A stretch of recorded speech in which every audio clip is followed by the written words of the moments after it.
de exclusividad. Entonces, bienvenidos a otro episodio de Incendiarios, donde hablamos de tantos incendios que hay en Colombia cada día. Entonces, lo que nos trae hoy a este encuentro en vivo para todo el planeta, decidí llamarlo los Calarca Files o el dossier Calarca. Esto es una de esas bombas espectaculares que ya los medios nos tienen acostumbrados a votar, que nos toca darle algunos días para que se asiente la marea y los ánimos y las pasiones. Entonces, para darle, digamos, un poquito de contexto a la gente que no está completamente empapada de esto, que yo creo que siempre deberíamos hacerlo, el domingo Canal Caracol destapó una presunta red de infiltración de las disidencias de las FARC en el ejército colombiano y en la Dirección Nacional de Inteligencia, con posibles filtraciones de información sensible, acuerdos de protección y uso de estructuras oficiales para favorecer a este grupo armado ilegal, esta disidencia particularmente comandada por este señor conocido como alias Calarca. Esto se da pues además en todo el fracaso o el colapso de la paz total. Esto se da además en medio de una guerra entre disidencias donde Calarca e Iván Mordisco son particularmente rivales. Los archivos de Calarcá habrían sido encontrados en una serie de discos duros, computadores y USBs que se le incautaron a Calarcá en un retén de la policía en Medellín hace más o menos un año. Información que al parecer tuvo un negligente o dudoso tratamiento en la Fiscalía de Medellín, por lo cual al parecer esa información estaba ahí quieta y esa es, digamos, por eso se le ha pedido también explicaciones a la fiscal. En esta información se involucraría entonces a un general del ejército de apellido Huertas y a un señor que es una ficha de Gustavo Petro, tanto en el DNI, que es la Dirección Nacional de Inteligencia, como en el Consejo Universitario de la Universidad de Antioquia. ¿Cierto? Esta historia tiene un montón de aristas, donde estas personas pues se supone que estarían trabajando y dándole información a las disidencias de Calarcá, que en la caracterización que se le ha querido dar vendría siendo como la disidencia que sí estaba negociando la paz total, mientras que la de Iván Mordisco vendría siendo la más beligerante, si puedo entender bien. Entonces, bueno, es un tema muy difícil, es un tema que da cuenta de cómo el conflicto armado colombiano nunca es estático, siempre se está moviendo, siempre muta. Y últimamente, después vamos a hablar de la columna de Andrés Celi sobre los bombardeos, que demuestra cómo el crimen organizado cada vez se adapta más rápido, la cadena de suministro siempre encuentra formas de reestructurarse y los vacíos de poder son rápidamente ocupados. Petro salió a negar todo, Huerta salió a negar todo, Mejía salió a negar todo, la fiscal salió a decir que sí debería haberse hecho algo. Entonces, bueno, ahí estamos. Yo creo que ya tiene que también ser, digamos, una premisa básica de que en estos casos nunca tenemos información suficiente como para sacar conclusiones, que yo creo que eso fue lo que más molestó del informe de Ricardo Calderón, que se presentó una información y se dieron conclusiones como muy categóricas que necesitaban mucho más análisis. Entonces, para ese análisis, estamos acá esta noche con Mario Urbeña y Alejandro Chalá, que son dos de los analistas que necesitamos escuchar ahorita todos en Colombia. Buenas noches, señores. ¿Cómo les va? ¿Ustedes qué creen? ¿Que acá hay más, no sé, ingenuidad, mala fe, negligencia de la parte de Petro y del gobierno Petro? ¿Cómo la ven ustedes? Bueno, Brito, Alejandro, muy buenas noches a ambos, a la teleaudiencia que nos acompaña a esta hora de la noche. Yo creo que ahí lo que hay es un sancocho de varias cosas. Sancocho que pues sí incluye agencias, ¿no? Agencias que, por ejemplo, tienen que ver con con cómo llega la información a una fuente o a otra, ¿no? Yo creo que lo primero que hay que desmontar es pensar que la inteligencia o en general el manejo de la información en los servicios de inteligencia y seguridad colombianos responde a un proceso tipo método científico en el que después de un proceso de hipótesis, corroboraciones y demás se arroja un resultado coherente, ¿no? Después de un montón de pruebas, ¿no? Realmente, como toda acción humana, tiene intereses, tiene imprecisiones, tiene vacíos. Y esas imprecisiones, vacíos e intereses, pues tienen que ver con cómo, por un lado, a nivel interno, estas agencias pues obviamente tienen celos institucionales, competencias por esa disputa por los ascensos, por los reconocimientos, incluso por presupuesto, ¿cierto? Que llevan a que en ese afán o en ese desespero por encontrar información clave que sirva a una causa u otra, pues se cometan este tipo de irregularidades, ¿no? No quiere decir, yo no estoy acusando de un lado y de otro, estamos muy temprano para juzgar, pues, quién tiene la verdad, pero no hay que desconocer eso, ¿no? Que de pronto el presidente Petro, por un lado, haya sido pues, obviamente sesgado, no, no sesgado él, sino la información que le llegue ha sido sesgada por unos ciertos tipos de interés. Obviamente la persona del señor Wilmar Mejía, pues una persona, no sé, es una persona controversial, por decirlo menos, no una persona cuyo... Despierta mucha suspicacia. Exacto, Preséntese como se presente. exacto, porque hay tres cosas, ¿no? Que su mamá era militante del M-19, era parte del movimiento, Ah, licenciada en educación física, es decir, no tiene una gran cercanía, pero que cuando hablaba todavía se vendía como el que le daba información al presidente. Un presidente que de pronto a esa altura está, yo creo que consumido por la paranoia, que es normal cuando se tienen tantos enemistades, cuando le tienen tantas ganas de tanto lado, pues solamente a ujú, veces se agarra a veces de un clavo ardiendo. Y puede que este señor Mejía pueda ser un clavo ardiendo, que lo que le llega a él de alguna manera pues tenga todas estas tergiversaciones. Pero eso no excluye, querido Marito y querido Alejandro, que el otro lado con el periodista Ricardo, se me olvidó el apellido, Calderón, Calderón. haya ocurrido lo mismo. Así que de pronto haya sido también, es plausible puede ser válido, que pues generales que tienen como sangre en el ojo, porque fueron desvinculados de la fuerza en este gobierno, hayan decidido pues desquitarse de alguna manera, ¿no? Instrumentalizarlo. Yo no quiero partir ni del presidente ni del periodista de la mala fe, ¿sí? Yo creo que ambos, pues el periodista obviamente es un periodista con trayectoria, que ha manejado otros casos con rigor, pero eso no excluye que desde esos servicios de inteligencia pues haya habido un misleading, ¿no? Como dicen en inglés, que hayan sido guiados a otro lado, como también del presidente, es decir, o sea, uno no puede pensar que simplemente es la mala voluntad de uno o del otro, que estén corrompidos, que sean, no, yo creo que es un elemento mucho más complejo. Y también hay que tener en cuenta, y esto venía a ser lo segundo, es que aparte de esas tensiones internas entre los miembros de los cuerpos de seguridad e inteligencia, esos celos, esas disputas que se generan y ese afán de reconocimiento, pues obvio también ese entramado, justamente por lo que hace, pues digamos, es un botín para sectores externos que pueden estar en la legalidad, pueden ser empresarios, por ejemplo, pero también desde sectores ilegales como la criminalidad organizada. Así que en la medida en que, pues obvio, su gran poder corruptor, que es el poder ante el narcotráfico, de la minería ilegal, pues les permita corromper oficiales, digamos, a niveles medios y altos, Ujú, que evidentemente pueden llevar a situaciones. Es decir, de alguna manera hay que lidiar con todo eso, ¿no? Hay que dejar de pensar que esto es una caja negra en la que nos deja de interesar lo que ocurre adentro, sino que hay que abrir esa caja negra, o sea, diseccionar un poquito cómo funciona eso para entender la complejidad de este fenómeno. Por eso mi concepto aquí es sancocho, ¿no? Es decir, un conjunto de cosas donde decir X, Y, Z, pues que la CIA, ¿no? O sea, bueno, puede que sí, puede que no, pero al final creo que lo más válido es no, o lo válido es no descartar opciones, entender la complejidad, no tampoco lanzarse a hacer juicios como rápidos que son instrumentalizados políticamente. Creo que eso es lo que yo diría, ¿no? Que aquí estamos en año previo a año electoral, obviamente esto va a ser instrumentalizado políticamente, la gente que pensaba unas cosas antes va a pensar otras simplemente para sacar provecho. Y yo creo que las audiencias, pues que tenemos un poco más de curiosidad y que no nos gusta tampoco dejarnos sesgar hacia un lado u otro, ¿sí? Así tengamos una teoría clara, pues tenemos que tener mucho cuidado con eso. bueno, pero entonces no estás descartando tampoco ninguna tesis. No, Las todas, consideramos todas, pero sí, tampoco descartamos ninguna, exacto, incluida la de la CIA. incluida la CIA. Yo en eso, ¿Cuál es tu tesis favorita, Alejandro? ¿O el matiz?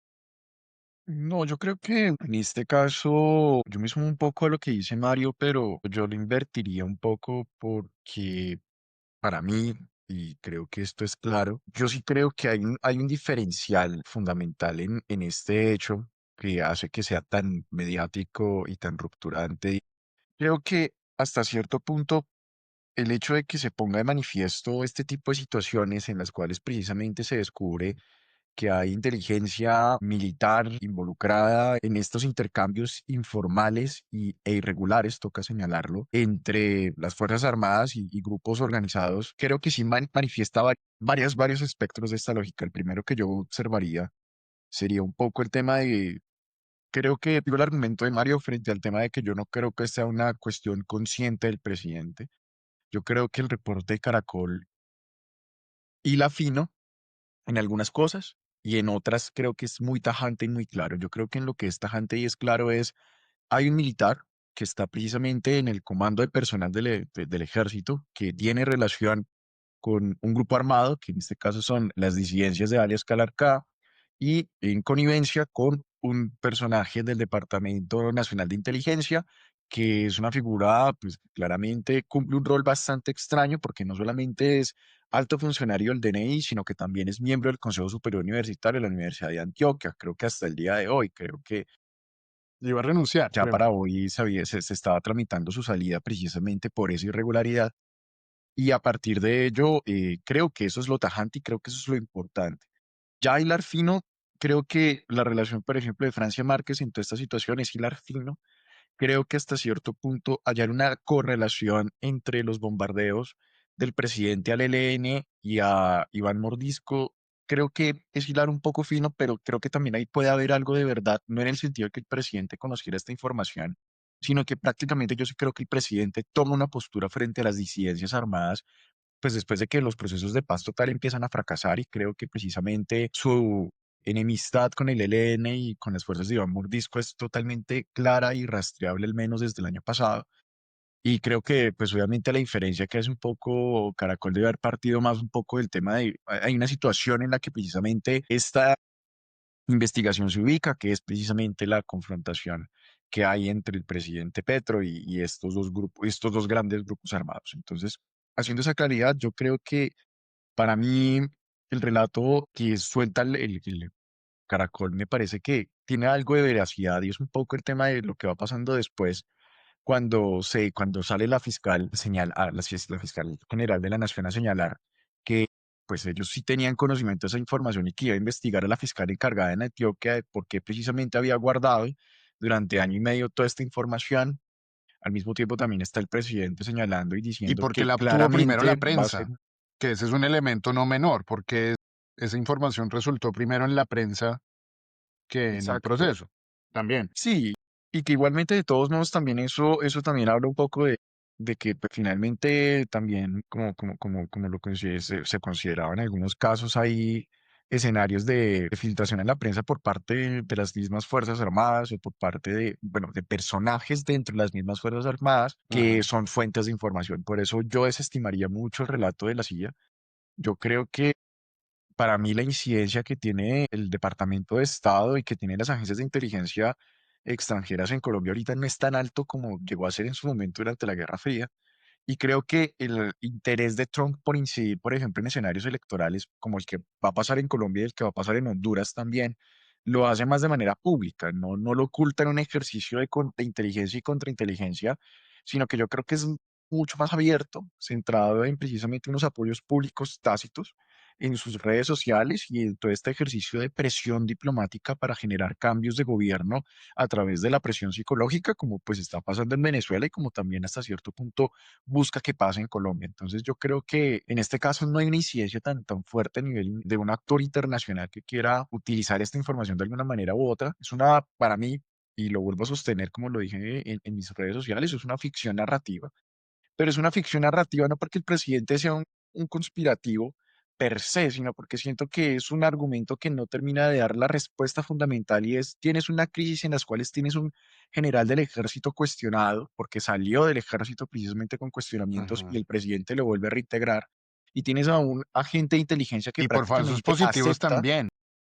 Exacto, y que está involucrado, de hecho, precisamente en la JEP con ese tema de los falsos positivos, y tienes a un alto funcionario del Departamento Nacional de Inteligencia que sale en una entrevista ahorita en Caracol a decir que él acepta que su rol fue prácticamente purgar de alguna otra forma al ejército con el argumento tanto de militares corruptos, pero también con el argumento de militares que podían poner en riesgo el proyecto progresista. Entonces, cuando tú tienes esa información, uno esperaría que el presidente saliera, en algún caso, a tomar una decisión rápida y tajante sobre esta situación y ya después podría hilar la teoría que quisiera hilar sobre el por qué había pasado. Pero el hecho de que el presidente no tome acción me parece que puede llegar a ser muy distinto y puede llegar a generar suspicacias. Y más con los problemas de comunicación que ha tenido el presidente, hay que observar que prácticamente le delega esa investigación hasta cierto punto a Pedro Sánchez. Y creo que en ese caso busca lavarse un poco las manos y decir como, finalmente voy a hacer las prácticas de pruebas, que de hecho también hay un cuestionamiento sobre si el presidente tiene la facultad de ordenar esas prácticas de prueba a todo el material probatorio al que tuvo acceso Caracol, si es jurídicamente viable o si hay una cadena de custodia que hay que respetar y solamente hay que esperar el resultado de la fiscalía después de que ya la fiscal Camargo ordena precisamente a 10 fiscales especializados investigar precisamente ese material. Pero creo que en este caso sí, y con esto cierro, el presidente pues obviamente comete un error y te da un argumento que no termina siendo verídico hasta cierto punto y que genera suspicacias frente al tema de por qué precisamente no hay una acción concreta en este caso, que era lo que se esperaba. Más que todo esto en un panorama, que es lo que voy a profundizar después, en el que hay una promesa del progresismo por señalar que este tipo de casos no iban a volver a suceder, o por lo menos se iban a minorizar durante su gestión en el gobierno, iba a haber un enfoque anticorrupción, y no lo hubo. Y creo que en este Sí. caso hay que hablar un poco de qué pasó con la mesa anticorrupción que se supone iba a construirse después de que se revelara lo que se reveló en el informe de la Unidad Nacional de Gestión de Riesgo, cuando precisamente se descubre todo este caso de corrupción tan denso, que de hecho, y citándolo ahorita, Ujú. ya llamaron precisamente la Fiscalía va a hacer, va a pedirle en el proceso a la justicia que se ordene la captura de Ricardo Bonilla y de Luis Velasco. Entonces creo que en este caso no hay una respuesta tajante del presidente frente a estas dos situaciones. Habla de persecución, habla desde una postura de victimización un poco y creo que también es complejo porque eso también enrarece un poco y genera estos silencios y estos ruidos que obviamente llevan a que pues estemos en esta Ujú. situación un poco crítica frente a este descubrimiento ahora de lo que señala el informe de Noticias Caracol. Bueno, pero me voy a poner la camiseta, la camiseta petrista, para sorpresa de muchos, y voy a hacer algunas anotaciones, no sé cómo las van a tomar. Uno, Ricardo Calderón sí es un periodista con recorrido, de trayectoria, con buenos puntos, pero también ha tenido metidas de pata. Y lo voy a dejar en metidas de pata para decir que no han sido de manera deliberada. Dos, pues que hay un cierto enmarque, una cierta enmarcación de este tema como si fuera algo novedoso, la infiltración de grupos criminales en las fuerzas militares, siendo que es muy común, ha sido muy común a lo largo de la historia, y que no solamente las fuerzas militares son agentes pasivos que son infiltrados por mafias, sino que las mafias se incrustan adentro de las fuerzas militares y son dirigidas y han sido dirigidas desde adentro de las fuerzas militares, y por eso los altos mandos militares tienen archivos completos en el National Security Archive, pues han sido procesados, y pues desde el Palacio de Justicia, para no ir muy lejos, es decir, los altos mandos militares siempre han estado y siempre han sido en algún momento parte del crimen organizado, son de los que menos se hablan. Y para eso estaría buenísimo que Seri se conecte, que no está dando señales de vida. Pero bueno, está con su familia, entonces hay que dejarlo. Y lo último es que de ese largo historial de los militares en Colombia, muchos que venían de la Escuela de las Américas, muchos venían de trabajar con la CIA. Es decir, yo sé que la tesis de todo es culpa de la CIA y le voy a decir a mi ex que todo fue culpa de la CIA. Es fácil es fácil de burlarse, es fácil de descartarla, es fácil de creer que es un lugar común, pero pues también tampoco podemos desconocer que los altos mandos militares colombianos, algunos han sido fichas prácticamente directamente puestas por Estados Unidos. Y pues no hace mucho había un militar allá, un militar colombiano, cuando Trump estaba en campaña, creo que fue, o al comienzo de cuando Trump. Comenzando la administración, sí. Exacto, es decir, tampoco hay que hilar tan fino para creer que sí hay mano negra o black hand en inglés en esto. Pero bueno, son muchas tesis. El caso es que hay muchísima información, pero en realidad no hay ninguna certeza como para salir a decir que Petro le entregó el país a la guerrilla y que esto ya prácticamente es un paralelo a lo que pasó en 2003 y 2004 y 2005 con el uribismo. Pero entonces vayamos de lo coyuntural, de lo particular a lo general, porque yo sé que a ustedes les gusta es hablar del grueso y no de lo particular. ¿Por qué creen ustedes que Petro se fijó en Huertas? Porque yo quería creerle hasta que leí el tema de los falsos positivos. Es decir, Petro, ¿cómo quiso suplir esa purga que hizo? ¿Qué herramientas tenía él? Bueno, yo creo que hay, como tú bien dices, varias aristas. La primera es, yo tengo que confesar que yo ese video lo vi como 2 días después de que fuera publicado por Caracol, porque claro, son 40 minutos, no es un video de 5 o 10, entonces Ajá, yo quería como sentarme y mirarlo con calma y tal vez, seguramente el primer juicio que se haría lo que voy a decir es que soy un cínico, pero la verdad, frente al escándalo mediático que se armó días después, me pareció algo sobrevaluado. No porque no fuera grave, porque creo que, claro, sobre todo voces de la oposición diciendo que es el mayor escándalo en la historia, ujú, está bien lejos de ser el mayor escándalo en la historia de la seguridad y defensa colombiana. Sí, es decir, primero, porque obviamente si uno decía el historial, y como tú dices, lástima que no está Andrés Celis, que Andrés Celis tiene un hilo buenísimo haciendo un recuento sí, precisamente de los diferentes momentos, y no solamente con los paramilitares, porque yo creo que ese vínculo entre altos mandos militares y paramilitares, bien lo dices tú narcotraficantes, también, sobre todo de aquellos que provenían de la Escuela de las Américas, sobre la cual pues se ha generado toda una suspicacia, pero de otros pues está muy bien dateado, ni siquiera por fuentes pues de la extrema izquierda o de ah, ONG, pues no, o sea, eso está incluso en documentos oficiales y en verdades jurídicas muy bien dateado, sin incluso con la guerrilla, es decir, casos de cómo es posible que prendas privativas de la fuerza pública o armamento producido por un indumil termina en manos de la guerrilla. ujú, Esos casos que bien decía Andrés Celis de comprar información o inteligencia para prevenir bombardeos, ¿cierto? Es decir, eso digamos es algo que desgraciadamente yo creo que eso pues coincidió con Alejandro o matiza un poco lo que dice Alejandro, pues tiene que ver con este fenómeno, este flagelo de la corrupción. sí. Y es pensar que, y yo creo que en ese sentido los que votamos por Petro, algunos pues no fuimos nunca ingenuos, ¿sí? O sea, pensar que porque es que Gustavo Petro futuramente Iván Cepeda o quien sea va a ser elegido el día siguiente, la corrupción se va a acabar, o sea, la corrupción es algo estructural, que corresponde a factores estructurales, y que salvo que se haga una reingeniería institucional, no sé si una constitución, no nos metamos en eso, pues obviamente no va a dar señales de cambio. ¿Sí? Entonces, por un lado, plantear esto, realmente si uno llega a vínculos de altos mandos militares y de policía, con narcotráfico, con guerrillas, con paramilitares, pues obviamente esto es parte de eso que ya existe, ¿sí? Es decir, como un eslabón más de esa gran cadena que se ha tejido, o sea, que está muy lejos, que obviamente por conveniencia política se tremendiza, ¿no? Entonces es el gran caso de la corrupción, y cuando uno dice, yo pensé que la verdad iban a estar cuando yo escuchaba las noticias pensaba que era una cuestión más estructural, que obviamente era que estas disidencias han permeado, no sé, a 40 generales, bueno, no sé cuántos, o a Ajá. tantos oficiales, y que mejor dicho estaba pues, corrompido desde el origen, y ver que es un caso que al final involucra a 3 o 4 personas, sí, que involucra a un líder de un GAO, de un grupo armado organizado, a un señor que ni siquiera, porque eso es lo que también hay que aclarar, ese señor ni siquiera es el que dirige el DNI, ¿sí? O sea, es un alto cargo, porque el que dirige es el señor Jorge Lemus, con el cual ni siquiera Mejía tiene una buena relación, o sea, ni siquiera es que Mejía sea pues la mano derecha de Lemus, ¿sí? Es un funcionario que precisamente por eso de venderse o de inventarse a sí mismo ante Petro, pues debe tener esa ascendencia.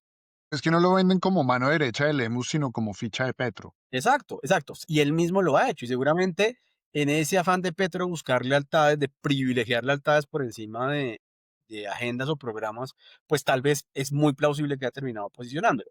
Y lo segundo es, claro, lo que tú preguntas, Marito, ¿de dónde sale Huertas? ¿No? El caso es que, obviamente, las diferentes fundaciones de militares retirados, o bueno, que en general pueden tener una participación mayormente afines a Petro, ¿sí? Y de alguna manera, claro, eran unas situaciones que privilegiaban más los mandos medios y de pronto, o sea, suboficiales o incluso soldados, pero no había mucho general involucrado.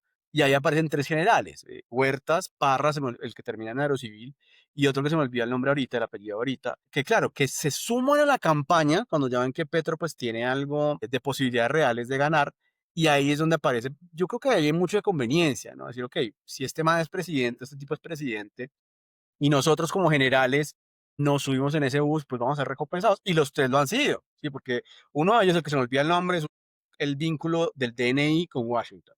Parra fue director de la Civil, acaba de salir. Y pues Huertas ha sido, digamos, se volvió a vincular en la dirección esta de personal del ejército.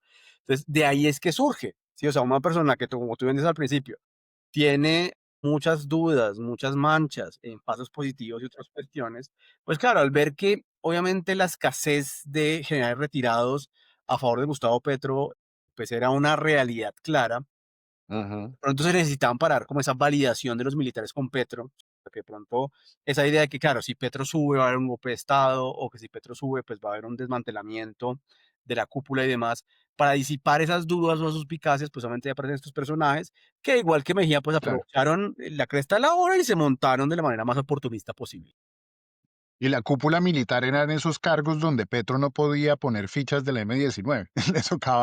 Le tocaba sacar de la reserva y de los retirados. Claro, y Petro vivía como con una búsqueda de equilibrio que al final se decanta, ¿no? Y era, yo necesito oficiales con experticia, o sea, que sepan, digamos, cómo llevar los temas de seguridad y defensa, pero también necesito gente que no tenga mancha en temas de derechos humanos o de vínculos con estos, digamos, crímenes de guerra y demás. Y claro, y ahí termina decantándose por lo segundo, de alguna manera, sacrificando lo primero, porque tampoco es perfecto porque un Huerta se cuela, ¿sí? Entonces, Sí, ese afán de tratar de conciliar las dos cosas, terminas decantándote por una, pero terminas sacrificando esa misma precisamente porque al final pues tú simplemente confías en quien esté más a la mano y todos sabemos que Gustavo Petro sí.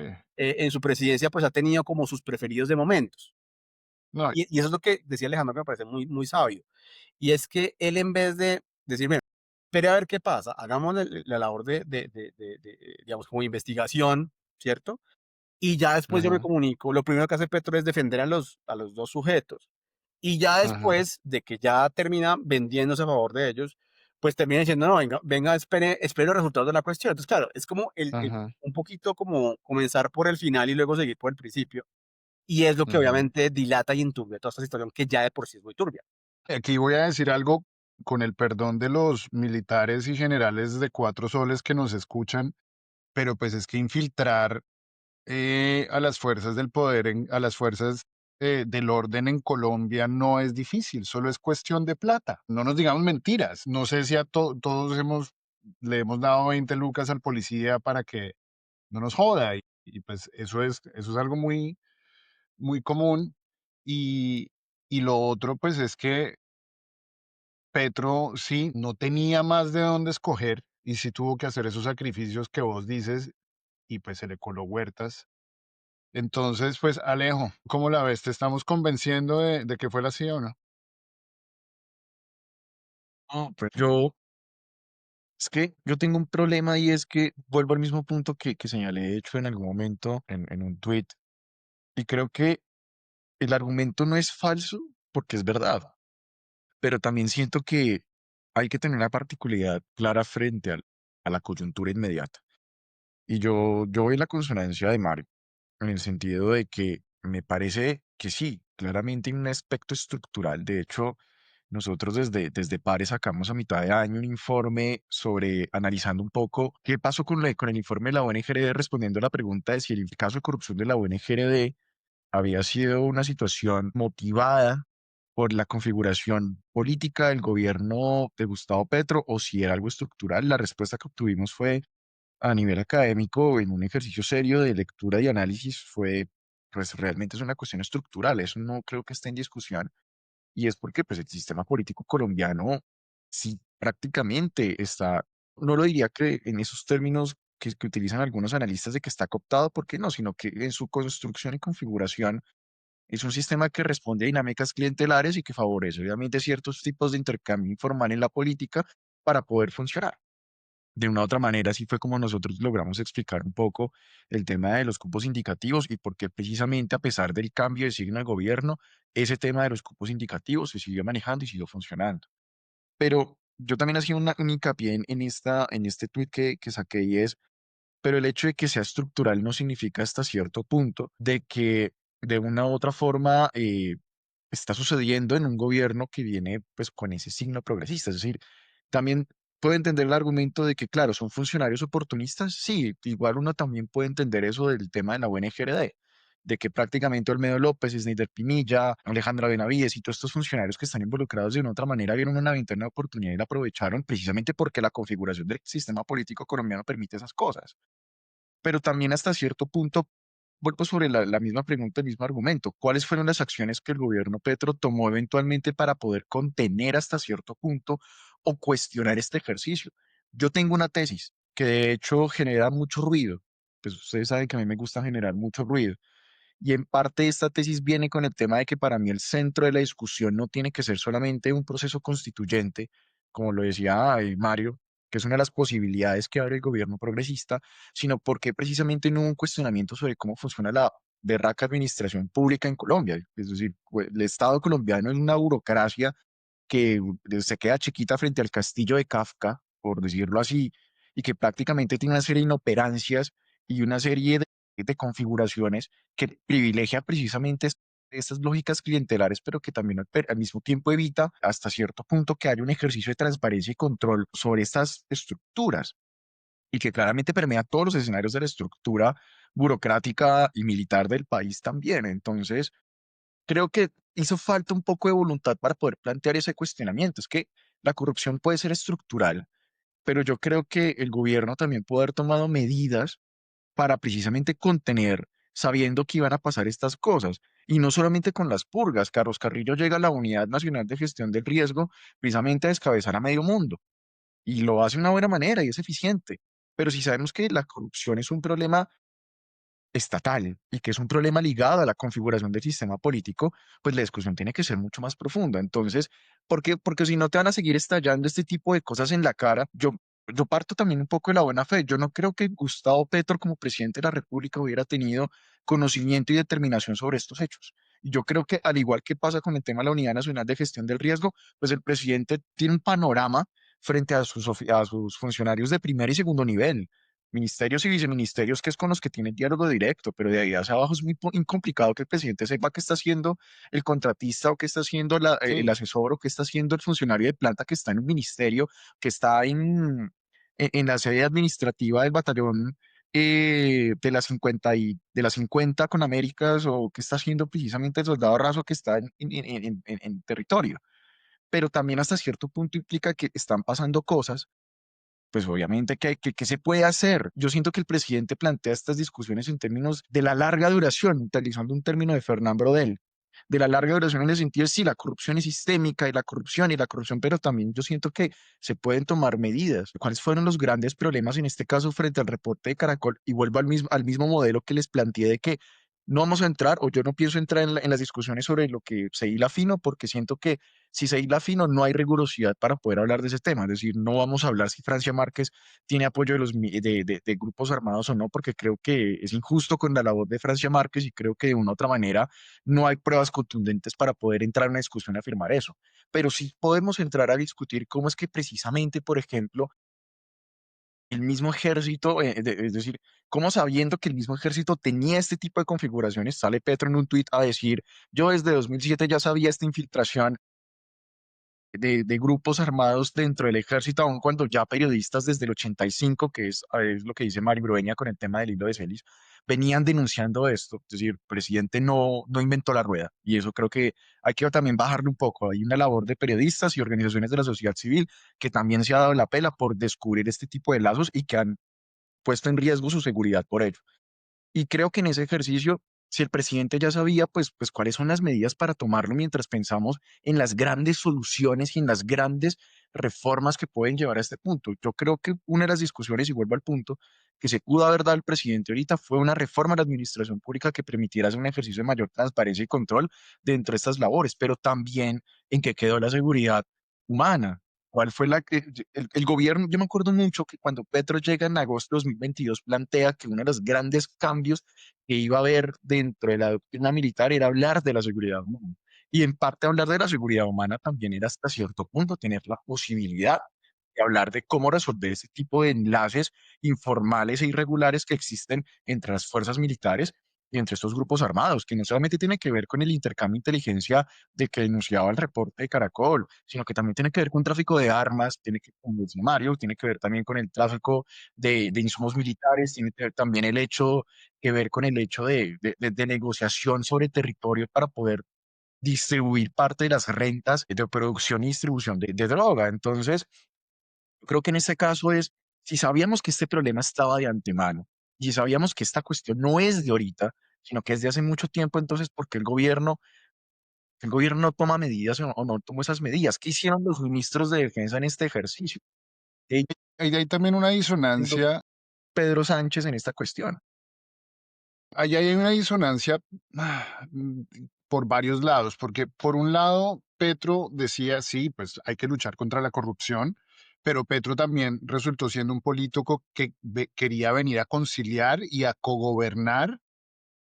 Él, en sus términos, él decía que él no iba a ser un Robespierre y pues es que también administrativamente no podía llegar a descabezar a todo el mundo y pues las fuerzas militares sí hubo purga y digamos, para dar una respuesta no muy contundente a tu pregunta, ¿qué se hizo? Sí, sí hubo purga. Sí hubo una relativa purga, pero pues es que hasta dónde podía podar. No podía pues acabar con toda la cúpula militar y poner oficiales altos. Es decir, sí se hizo, pero pues en ese afán también de cogobernar, quizás a Petro le metieron muchos goles y mucha gente se ha aprovechado de él. Yo creo, desde que invitó a la Fauría a tomar tinto, yo dije, no, marica, ¿en quién estás posando tu confianza?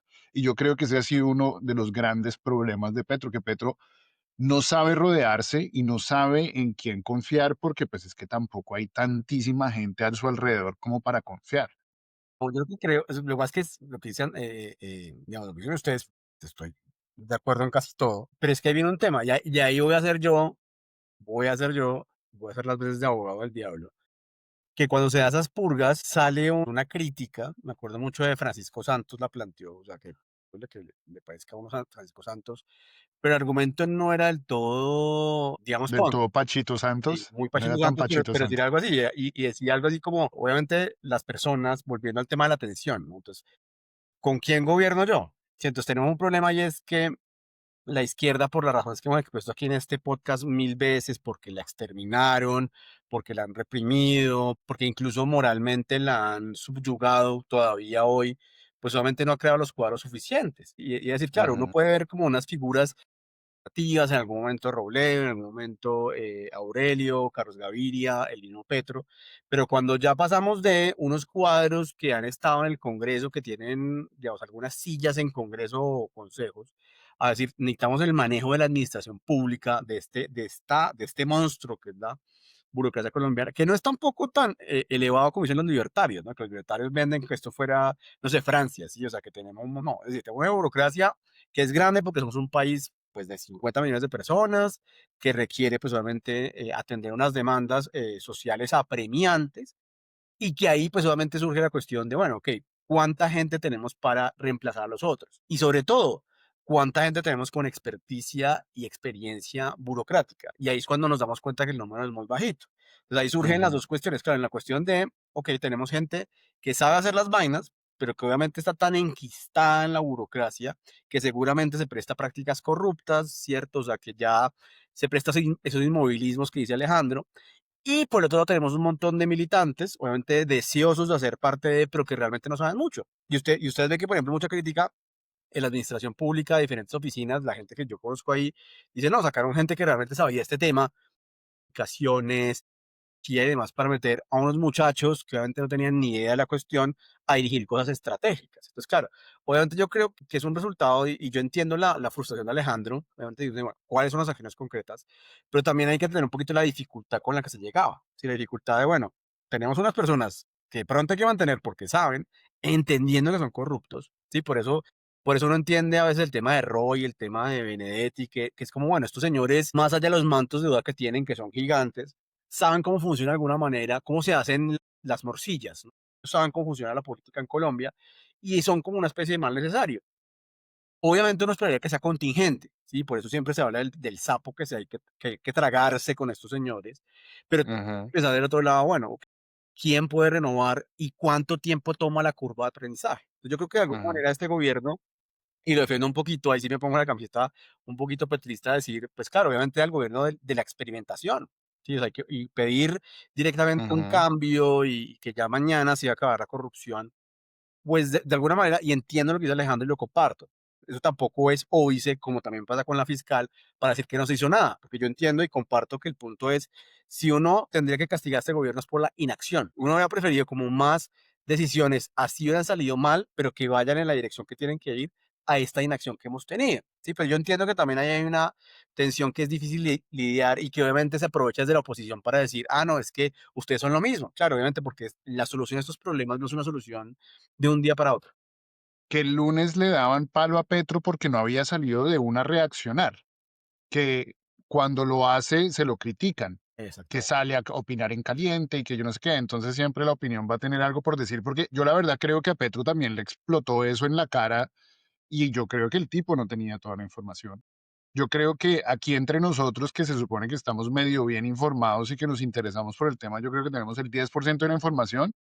Petro debe tener por mucho el 50-60% de la información, que yo creo que a él no le llega todo porque también se la esconden y porque Petro también vive muy encerrado en su cabeza, yo creo. Pero bueno, No, pero una cosa, esto, por ejemplo, hablando de otros presidentes, por ejemplo, ajá, si uno tomara el ejemplo emblemático de Álvaro Uribe Vélez, y uno dijera que Álvaro Uribe Vélez tuviera el 90% de la información, uno está diciendo de entrada que Álvaro Uribe tiene una responsabilidad gigante con falsos positivos. por Claro, o sea, ejemplo. pues uno dice, porque Uribe o peca por una cosa o la otra, o peca porque no tuvo información, que es la defensa que él siempre hace, que él no tenía la Ujú, información. Entonces, claro, entramos en la misma dinámica. Históricamente, ¿cuánta información tiene un presidente sobre lo que sus subordinados hacen? ¿Sí? Porque ujú, entonces, o tienes muy poca, entonces ahí también Uribe entraría en el mismo paquete de Petro, y entonces no tiene esa ujú, responsabilidad tan elevada que dicen de falsos positivos, o definitivamente si tiene esa información tan completa, fue totalmente cómplice y ahí debería actuar ujú. incluso en jurisdicciones internacionales. Y además que nosotros estamos viendo lo más superficial, porque hay Exactamente. diferentes niveles de subtrama. Por ejemplo, está todo la guerra de las disidencias. Nosotros no entendemos bien qué está pasando con la guerra de las disidencias, no sabemos qué intereses están manejando. Lo único que podemos creer es que no se van a desmovilizar y yo creo que Iván Mordisco estaba jugando el juego de la guerra, pero Calarcá estaba jugando el juego de alargar, de quizás de acercarse a Petro, de darle señales equivocadas, señales erradas, y yo creo que Petro en el afán de la paz total o en la lógica de la paz total, se dejó ver la cara de huevón, yo creo. Una idea acá, que acá nosotros que son muy apáticos con el tema de la seguridad y la defensa, ¿sí? Ujú, Y que pecaron de mucha ingenuidad de una eventual presidencia de Iván Cepeda, que creen que con diálogo se resuelve todo, sí, porque no estamos a los desafíos de hace 30, 40, 50 años, no estamos al desafío de grupos armados organizados con afán de tomarse el poder nacional, estamos hablando de sí, criminalidades organizadas que funcionan en red, pero también es que, por ejemplo, hay que desmontar esas, y ahí podríamos pelear con Alejandro. Yo creo que esas metodologías de decir es que este grupo tiene presencia en tantos municipios son anacrónicas para el fenómeno que vivimos. Sí, o sea, ujú, porque maneja una visión de jerarquía geográfica cuando realmente las networks, las formas de pelear de guerra en red, demandan más una visión justamente de descentralización o de metageografías. Entonces tenemos por un lado una izquierda apática, una izquierda que, como dice Alejandro, y en eso Alejandro tiene toda la razón, es valioso, claro, es pasar a hablar de dónde quedó la seguridad humana, dónde quedó, digamos, como las visiones más cercanas a los derechos humanos, ganarse el corazón y las mentes de la población civil, que es algo que de la izquierda podría valerse, pero que por apatía se dejó, porque se deja como la idea de que no. Eso, o sea, lo que decía alguna vez Chamel con tanta sabiduría que lo escribió un día, ¿cómo asociamos política militar con militarismo? O sea, es decir, no son, o sea, es decir, no porque uno hable de seguridad y defensa quiere decir que uno esté exaltando esa labor. Estoy diciendo simplemente que unas demandas que, como dice Alejandro, son contingentes que hay que resolver, ¿sí? Porque uno quisiera resolver todo lo estructural. Uno quisiera que el Estado llegue. Es que los problemas, la solución a los problemas ya está clara. Que el Estado llegue no solamente con el ejército y la policía, sino que llegue sí, integralmente, que llegue el gasto sí, social, que llegue la justicia. Eso está más que sobrediagnosticado. Pero, ¿qué sí. hacer? Y en eso Alejandro tiene toda la razón, en mientras tanto. Entonces tenemos una izquierda y un centro apáticos a la seguridad y defensa, y una derecha que cree que está a la vanguardia cuando realmente manejan estructuras mentales de hace 50 o 60 años, ¿sí? O sea, todavía casi que de la guerra de Vietnam. O sea, que Ujú. se dejó, que monopoliza el discurso por sustracción de materia, y es que la derecha y la izquierda y el centro le ceden el control del discurso, pero que tampoco son suficientemente sofisticados o de vanguardia para ver cómo se manejan los nuevos desafíos. A tal punto que la mayoría de candidatos presidenciales de derecha lo que quieren es volver a la seguridad democrática, como si este fuera el mundo de hace 20 años, cuando ni siquiera seguridad democrática era algo bien planeado en ese momento. Esto lo que me ha ayudado a mí particularmente es a entender hasta qué punto ha cambiado el conflicto y cómo la criminalidad ahora le cortan la cabeza, se volvió de mandos medios, ¿no? Ya no están los grandes capos, ya no están los grandes nombres, ahora son un montón de bandas de mandos medios que se corta una cabeza y crece una Porque son inmediatamente. hidras, son redes, no son estructuras jerárquicas.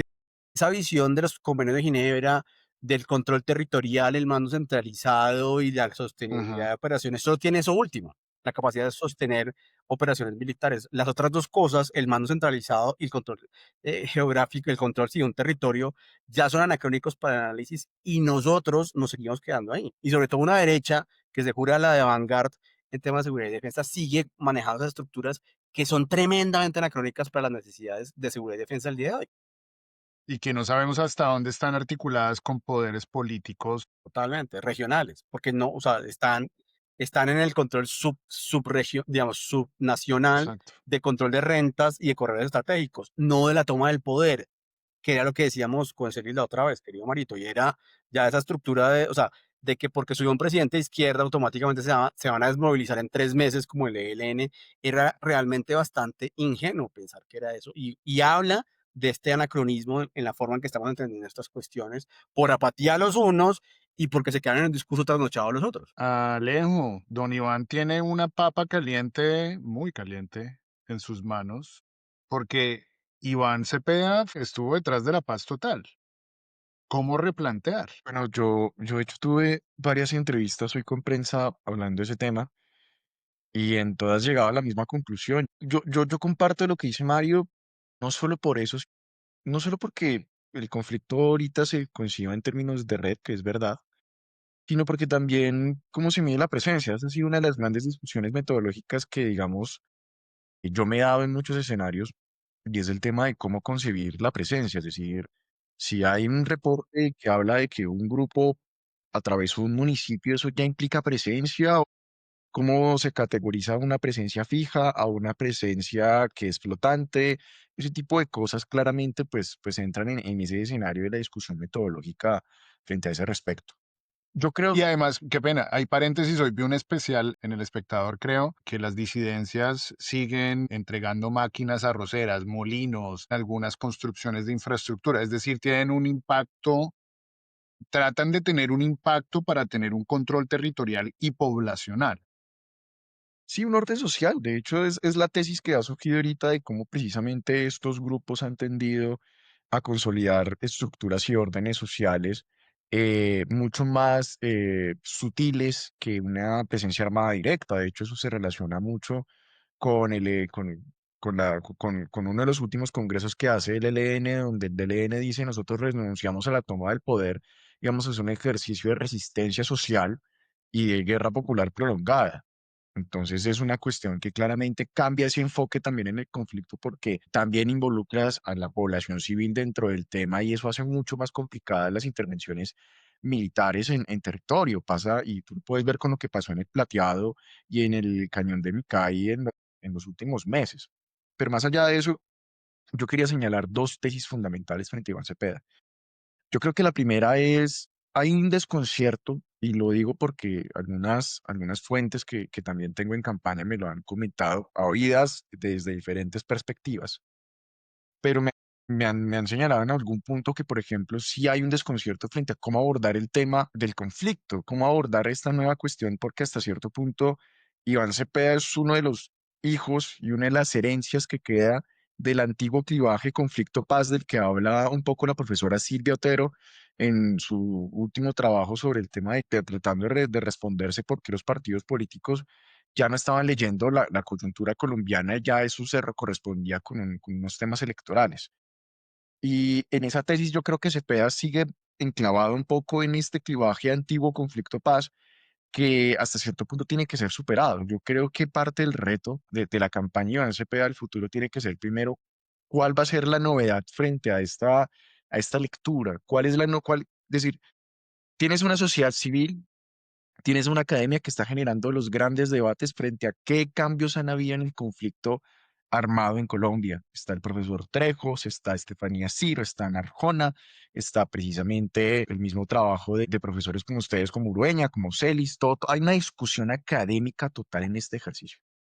Y yo creo que tiene que haber un ejercicio de recomposición y de relectura un poco de cuál es el verdad o cuáles son los enfoques y los problemas de la seguridad ahorita mismo para poder construir una nueva política de seguridad. Es que ni siquiera es una política de paz. Yo creo que Cepeda se va a mantener en su principio de yo soy un hombre de diálogo y voy a apelar hasta las últimas instancias por llegar a escenarios de diálogo. Pero también tiene que haber precisamente una relectura del problema de seguridad y de precisamente cómo se confrontan a grupos armados que están mucho más atomizados, que responden a unas tensiones y lógicas locales, que están construyendo órdenes sociales que se han desideologizado, pero tienen un carácter o buscan tener un carácter político para entrar en negociaciones y que tienen un desfase entre las grandes mesas de negociación a nivel nacional y las realidades político-económicas y sociales territoriales en las que están. Creo que Cepeda tiene que hacer un ejercicio de cómo leemos esto y cómo planteamos un nuevo enfoque mucho más concreto. Y yo siento que vuelvo al mismo tema de la concreción, porque claro, el país necesita grandes transformaciones, en eso estoy de acuerdo con la frase que recoge Mario frente a lo que enunciaba un poco, y es, pues, claro, las grandes transformaciones no se pueden quedar atrás y son importantes, pero yo siento que este gobierno también tiene que tener en cuenta que hay muchas lógicas que tienen que ser graduales. Y una de esas lógicas graduales es cómo precisamente nosotros cambiamos un enfoque de seguridad que venga articulado a un nuevo enfoque de paz que precisamente sí tenga la capacidad de sentar a estos grupos a negociar, pero al mismo tiempo también tenga la capacidad de poder confrontarlos y de poder precisamente contenerlos en cierta medida para precisamente evitar su crecimiento. Es que hay una realidad innegable y es que hasta cierto punto sí hay un crecimiento, claro. Podemos entrar en la discusión y en el debate sobre la metodología y en eso vuelvo al principio, pero también creo que hasta cierto punto sí hay un reforzamiento porque cuando estos grupos dejan de enfrentarse con la fuerza pública, pues claramente pueden concentrarse en disputar territorios con otros grupos armados o pueden precisamente volverse grupos flotantes en algunos, es decir, que no es una presencia física constante, pero que sí tienen la capacidad de movilizarse, estar allí, salir y entrar.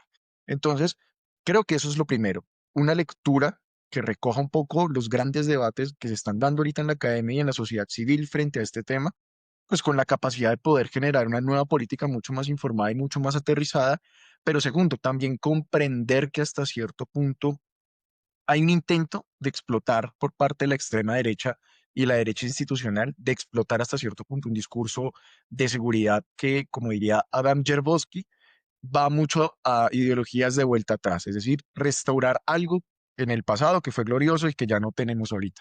Y en este caso es un discurso de mano dura y de seguridad muy ligada a lo que fue la seguridad democrática entre 2002 y 2010.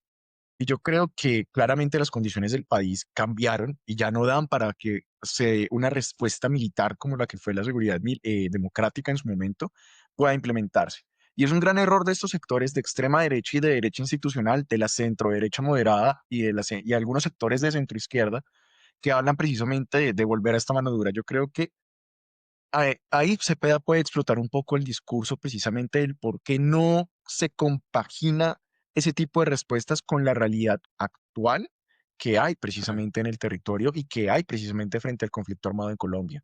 Pero también tiene que haber una respuesta propositiva y una respuesta propositiva es, claramente todo el mundo lo va a bombardear a decirle y cuál es su respuesta frente al tema, porque es que llegar al solo escenario de diálogo no funcionó, la paz total termina fracasando porque terminó fracasando de alguna otra manera entre conciliar los intereses territoriales y los Sí, sí, intereses no sé. nacionales de estos grupos, porque prácticamente no hubo unas metodologías claras frente al tema de cómo se consolidan estos procesos de paz, pero ahí va un poco la lógica. ¿Qué es lo novedoso que puede traer? Yo, la verdad, y estando desde este lugar de enunciación crítico desde la izquierda, me parece que no hay todavía una respuesta clara y creo que el gran reto de Iván Cepeda es cómo tú coges estos meses de campaña, por lo menos hasta llegar al Frente Amplio en marzo de 2026, para poder llegar con una estrategia de seguridad mucho más clara. Para mí la solución está en ponernos en diálogo con la sociedad civil y con la academia para poder generar esas respuestas. Ujú. Ahí están los insumos. El tema es cómo tú vuelves Porque esos está la insumos en oportunidad. políticas de seguridad. Y está, claro, Exacto. están los escenarios también de diálogo con la comunidad, pero yo creo que esos escenarios van a un escenario un momento posterior. Yo creo que esos procesos de conformación ya y de interlocución con las comunidades territoriales específicas ya van en el momento de cuando tú llegas a la presidencia y dices, ya estoy en esta realidad, me toca sentarme con las comunidades a concertar esto y a construir ahora sí este proceso. Pero Ok. es totalmente, y creo que hay un comentario que llega desde YouTube y es totalmente cierto. Tiene que salir con una propuesta de seguridad y tiene que ser una propuesta de seguridad para mí totalmente diferente a lo que fue la propuesta de seguridad humana de Gustavo Petro, que fue muy difusa y que fue bastante gaseosa. O si no, te lo juro que va a haber un intento de la derecha institucional, de la extrema derecha y de la centro derecha moderada por cooptar ese discurso. Y ahí vamos a llegar a un punto de Ajá, estancamiento porque mientras el progresismo se queda con el discurso socioeconómico en el cual tiene todo el control porque el tema de las ajá, reformas mueven al país, la derecha, la centroderecha y la extrema derecha se pueden quedar con el tema y el discurso de la seguridad que también mueve al país. Y ahí ya vamos a ajá. ver cuál es la prevalencia en ese discurso. Yo creo que tiene que ser muy incisivo en eso. Claro, y entonces tiene que ser un discurso también, entre comillas, innovador, propositivo, porque lo que tú dices es muy claro, la extrema derecha o el centro lo que va a querer es reencauchar su seguridad democrática, es decir, va a salir con un plan viejo, con un plan anacrónico, con un plan que se ajustaba a otra realidad. Entonces, ahí nos toca hacer un podcast que se llame La izquierda y la seguridad, los dilemas de la seguridad de cara al segundo gobierno de la izquierda, porque el mismo Iván Cepeda debe estar planteándose ese debate. Él mismo participó en la formulación de la paz total, pero entonces ahora ya la situación cambió, la paz total no funcionó, entonces podemos reunirnos aquí entre varios para hablar de eso, para hacer más podcasts. Entonces aquí le voy a hacer caso a nuestra productora ejecutiva que nos está pidiendo que le recuerde a todos los que nos escuchan que nos sigan en YouTube. Ahí dejo el link. Los que están en Twitter pueden ver el link en el primer comentario del live, por favor, para que nos sigan, para que le den campanita y para que sigan a todos los personajes, a todos los analistas de la bodega y de incendiarios en sus redes sociales, porque Tomás se mandó al Instagram. Tienen que verlo Ya lo vemos. articulando filosofía hegeliana para la generación Z. Está chévere. Entonces, bueno, por favor síganos en YouTube o en Spotify, como quieran. Entonces, hay una pregunta acá que digamos que nos puede enfocar, nos puede Pues direccionar si un quiere, Marito, poco. mientras la vas leyendo, la vas mirando, yo quiero complementar algo que dice Alejandro, Bueno, que me parece muy dale. interesante. Y es, yo creo que uno de los grandes indicios del fracaso de la paz total, yo creo que pocos de un lado y del otro estamos con un concepto diferente al respecto. Primero, sí, el tema de la falta de metodología, de lo cual ya hablaré, pero lo segundo sí tiene que ver con el personal. Y yo creo que haber nombrado en este gobierno a personas como Danilo Rueda, como Oti Patiño o como Vera Gravel, como altos negociadores del gobierno, fue de entrada un mensaje muy equivocado. Yo, por ejemplo, discrepo contigo, a mí, no, a mí la jugada de la Furí no me pareció, o sea, me pareció audaz, más allá de si funcionó o no.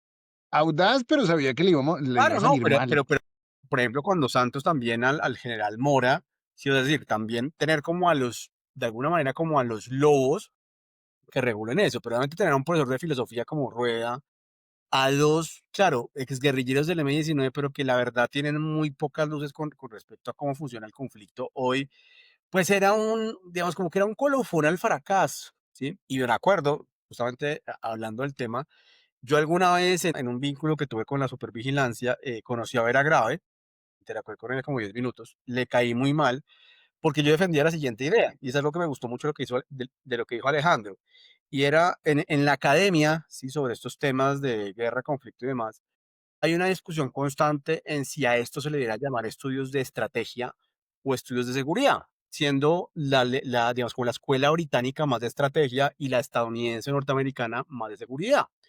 Y alguna vez el tipo que supuestamente era mi director de tesis doctoral en Canadá, en ese doctorado que yo fracasé en tu ciudad, querida María, donde yo estoy ahorita, él decía algo muy interesante y era, claro, que de alguna manera la idea de llamarlo estudios de seguridad se había posicionado más porque se asocia a los estudios estratégicos como algo más guerrerista, algo más pues, propio de conflictos, como de polemología.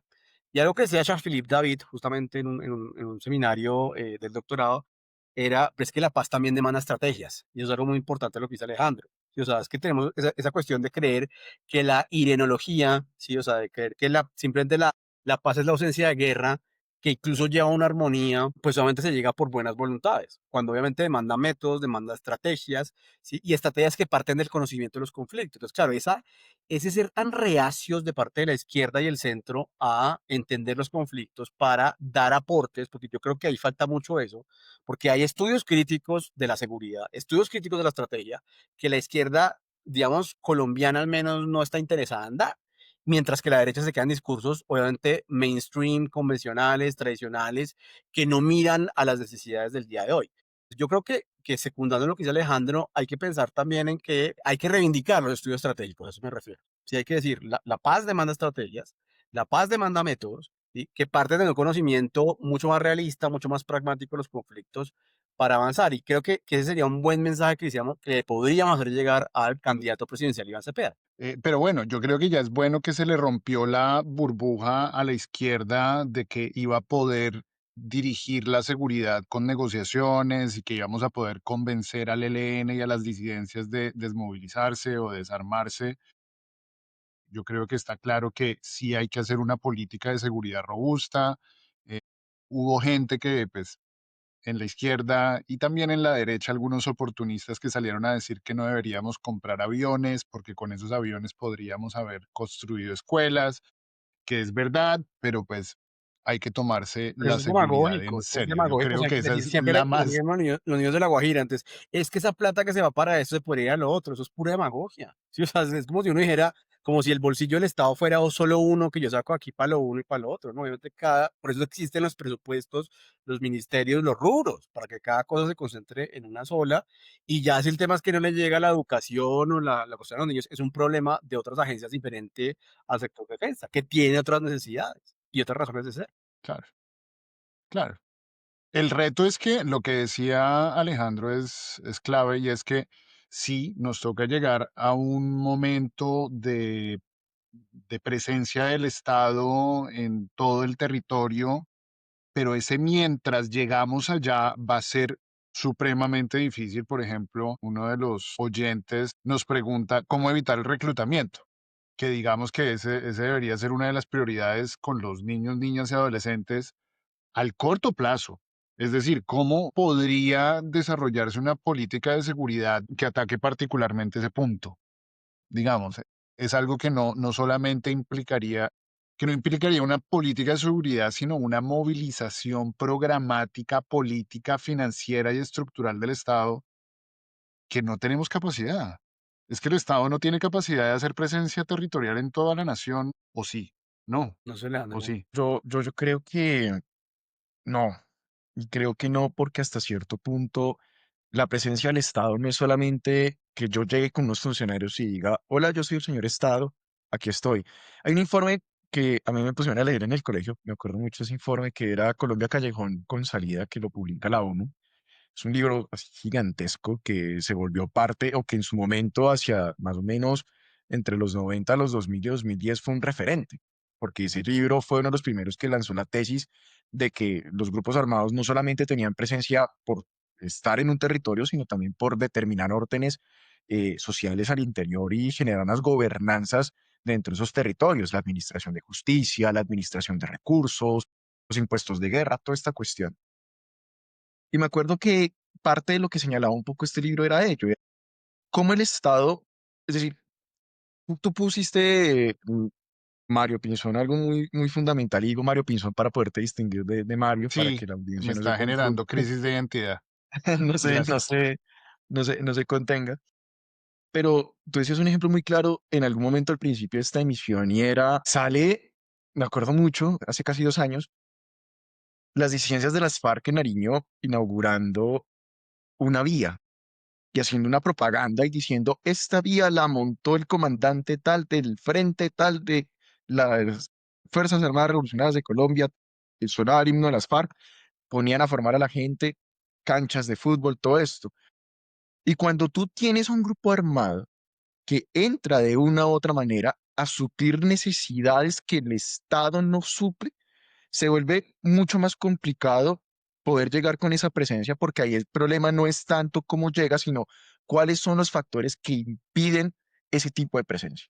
Y para mí yo creo que son claros unos dos o tres. El primero y el fundamental es el hecho de que hasta cierto punto hay una tensión entre las respuestas locales de estos gobiernos locales, de alcaldías, gobernaciones, y el plano nacional que todavía seguimos cargando en nuestra espalda. Yo creo que esa discusión que abrió la descentralización, esa discusión sobre el federalismo, todas estas vainas que se ha dado en los últimos años, habla un poco también de cómo un Estado también se vuelve hasta cierto punto incapaz de brindar este tipo de presencia porque está cooptada por dos escenarios. Un escenario clientelar, como sucede, por ejemplo, yo me acuerdo mucho que para una lectura que estaba haciendo, se comparaba un poco el ejercicio con Líbano. Líbano en el Medio Oriente es un país que está cooptado por una presencia muy clientelar en la cual precisamente, por ejemplo, el acceso a una cita médica está mediada por un político que está en el Parlamento libanés.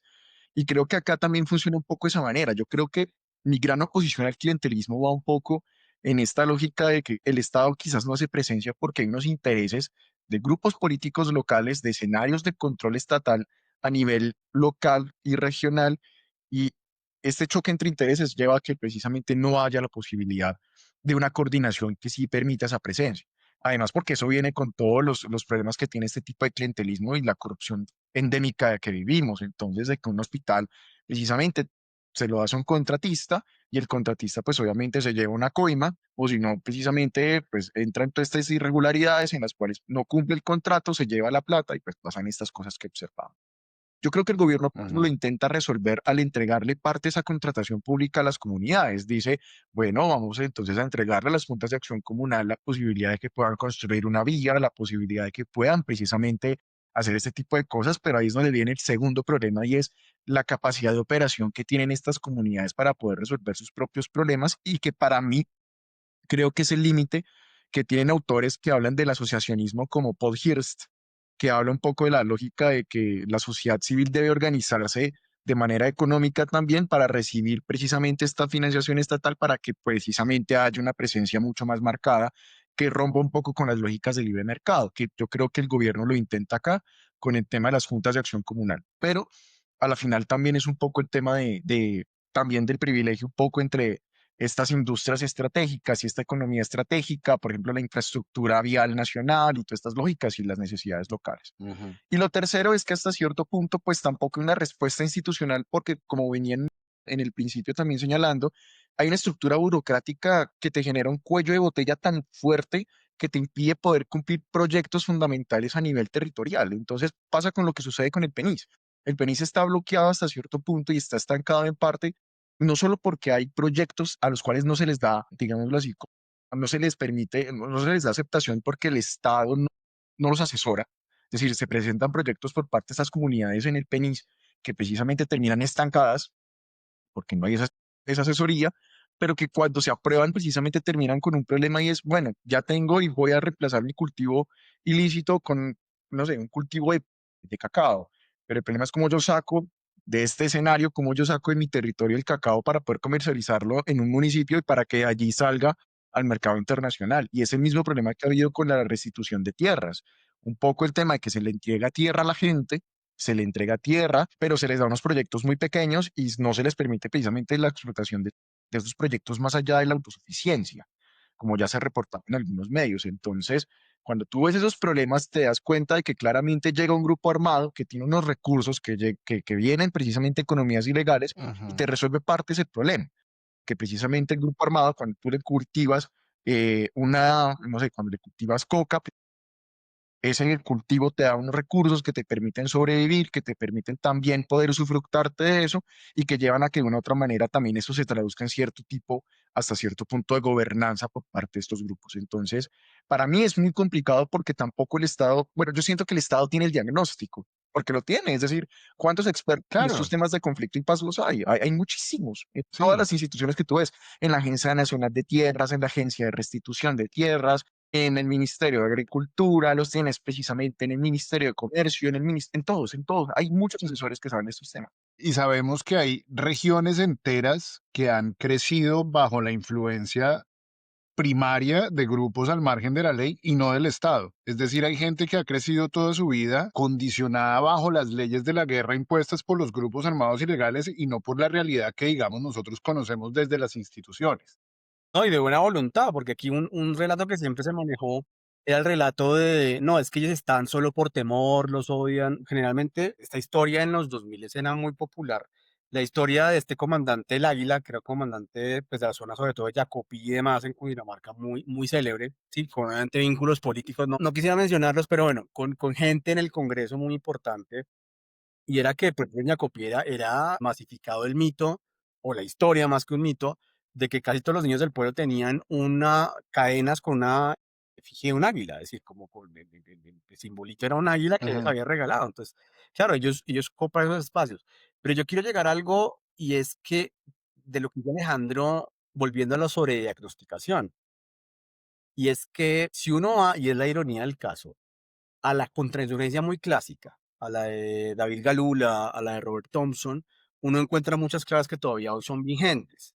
Una de ellas precisamente era esta, decir, bueno, ¿cuál era la inquietud que tenían estos británicos franceses al enfrentar a guerrillas comunistas en los 60, 70 y demás? Y era, bueno, ¿cómo alejar a estas personas, a estos niños o a estos, ya que estás en el tema de reclutamiento de menores, o a estos jóvenes o lo que sea, de las garras y o de la seducción de estos grupos, pues digamos, insurgentes? Y era, por un lado, como dice Alejandro, bueno, ¿cuál es su preocupación? ¿Usted a qué se dedica? Bueno, yo soy pescador, soy leñador, soy agricultor. ¿Cómo vive? Pues obviamente mal. ¿Por qué vive mal? Porque obviamente yo lo que produzco y lo que yo sé hacer no se lo puedo vender a nadie. ¿Por qué no se lo puedo vender a nadie? Porque yo no tengo cómo acceder a mercados.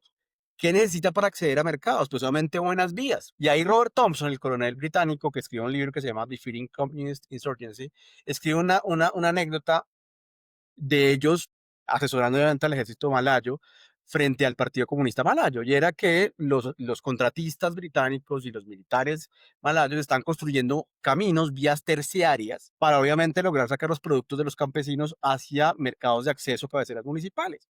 Y que el PCM, los guerrillas del PCM, atacan a esos soldados que están construyendo la vía. Y lo que hace la gente, lejos de, pues claro, de sentirse solidarios con la guerrilla, decir, oiga, usted se supone que pelean por nosotros. ¿Cómo es eso que cuando ese Estado que ustedes nos enseñaron a odiar, esas fuerzas colonialistas regulares que nos enseñan a odiar, está haciendo algo verdaderamente por nosotros, que es construir vías, ustedes vienen y nos atacan? Ajá. Entonces, claro, yo creo que algo bueno, y ahí sí, y es irónico en Colombia, que quienes han defendido la idea, primero en la discursivo fue Carlos Gaviria, o sea, la primera persona que en el tiempo reciente defendió esta idea de hay que posicionar vías terciarias más que primarias, que fue el enfoque de Uribe y de Santos, porque Uribe y Santos lo que hicieron fue las vías 3G, 4G, 5G, sí, de conectar grandes ciudades, ¿cierto?, con puertos. El primero que dijo hay que fortalecer es lo local y las vías terciarias fue Carlos Gaviria. Y que quien mediante el fortalecimiento del batallón de ingenieros lo ha llevado modestamente a cabo ha sido Gustavo Petro. Es decir, que la contrainsurgencia clásica ha sido más desarrollada primero por digamos, políticos de izquierda o posicionada que por los de derecha. Y lo segundo que me parece interesante y es el tema de la dignificación salarial. Esto es algo que también hablamos con Celis la otra vez, Marito, tú te acordarás, y era decir, bueno, esto que parece tan insignificante, que es como hacer un aumento salarial significativo a quienes prestan el servicio militar, a estas personas, pensemos quiénes son ellos. En Colombia, desgraciadamente, yo creo que los tres, bueno, al menos sé que Mario y yo somos ejemplo de eso, el servicio militar lo presta quien le toca. Y quien le toca es porque no tiene los medios Ujú. para comprarse la libreta o para, bueno, para evadir el servicio. ¿Sí? O para irse al Sinaí. Yo era menor de edad. Imagínate. ¿Cómo? Yo era menor de edad, no pagué. Ah, no, yo pagué porque me pagaron la libreta. Eso sí lo tengo que decir. Porque yo directamente digo, yo no pagué porque a mí mi papá me pagó la libreta con un amigo que era suboficial de la FAC.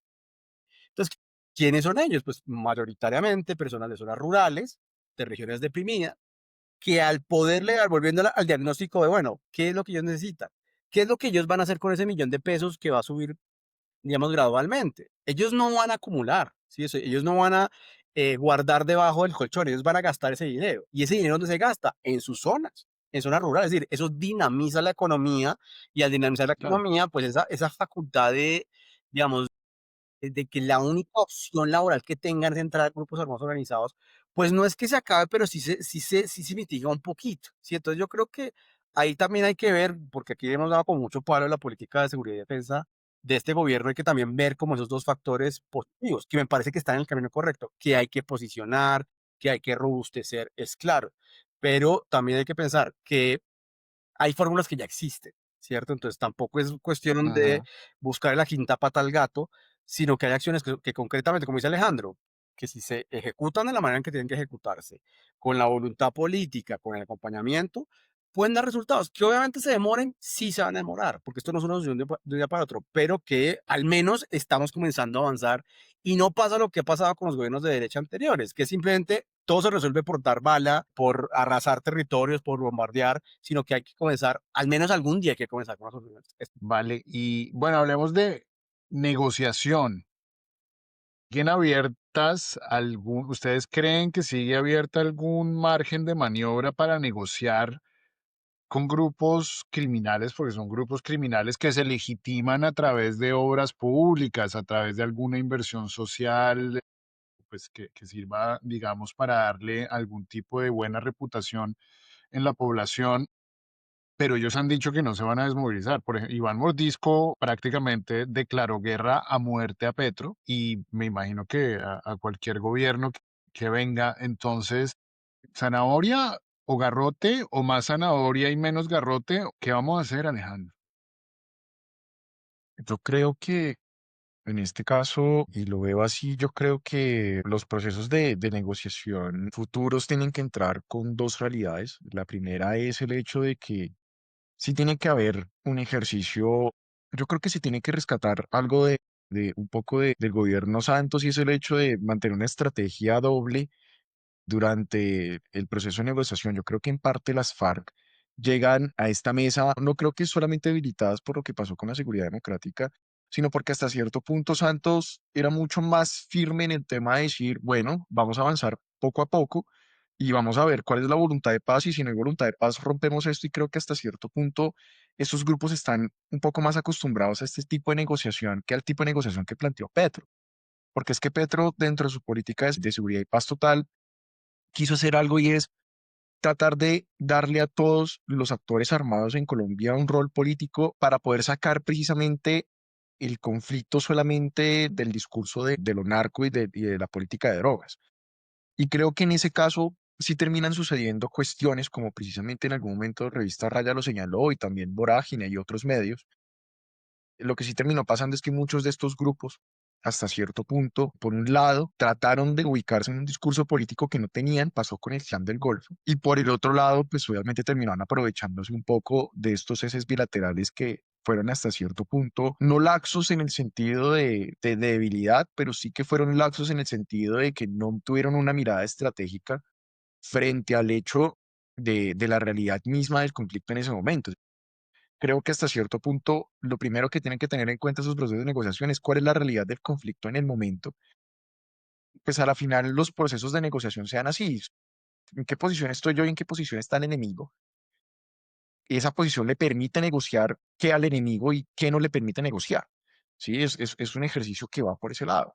Y si tienes unos grupos muy robustecidos que tienen unos controles territoriales muy fuertes y unos órdenes sociales, pues los costos de la transacción política de esa negociación van a aumentar y van a seguir aumentando. Y el tema es cómo tú disminuyes ese costo de transacción para que precisamente llegues a un buen punto medio en el que reconozcas precisamente ciertas demandas de estos grupos, pero que también estos grupos acepten que es necesario cambiar el status quo y que no es rentable precisamente estar involucrados dentro del proceso de la guerra. Creo que eso es lo fundamental, un primer análisis. Y por eso creo que ahorita el gran reto que va a tener si llega un gobierno de índole progresista en 2026 va a ser eso, que el análisis le va a arrojar que los costos de esa transacción están muy altos y que va a tener que mediar entre una estrategia de ofensiva y seguridad que prácticamente sea respetuosa de los derechos humanos y el derecho internacional humanitario, pero que sí tenga hasta cierto punto cierta contundencia y que sea diferente un poco a la estrategia netamente de bombardear y acabar con todo, ¿no? sino que precisamente sea mucho más estratégica y tenga unas tácticas muchísimo más firmes para poder entender también que la guerra no es solamente un tema militar, que es un poco lo que plantea el discurso de mano dura, sino también es una cuestión que involucra también una cuestión social, rentas económicas y unas discusiones políticas dentro del territorio. Eso por un lado.